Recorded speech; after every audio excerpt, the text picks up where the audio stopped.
Però continua a dire perché la Marcegaglia si la prende con la CGIL e non con la CISL? Guarda che dice il sindacato sta con gli assenteisti, non ha detto, ha detto il sindacato. No, dice la CGIL difende la... No, non ha detto la CGIL, non ha detto Marcegaglia. Io non ho sentito le parole, ho letto i virgolettati.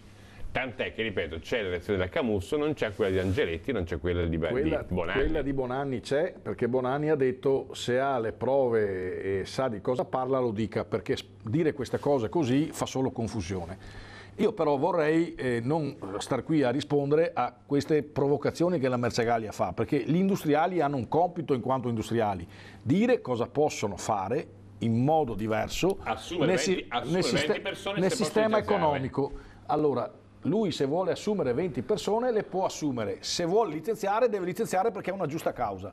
Non capisco perché, no, devo mandare a casa 20 persone per tornare altre, perché? Perché le pago meno, perché sono più docili, perché come si dice magari se vengono messi a lavorare in condizioni insalubri accettano di farlo, perché poi bisogna anche vedere di cosa stanno parlando. Cioè, che problemi hanno le persone che vogliono licenziare? Lo dica, lo scriva, no? Dica perché vuole licenziare 20 persone e prendere altre 20. Perché queste 20 persone magari hanno fatto sciopero perché non accettavano determinati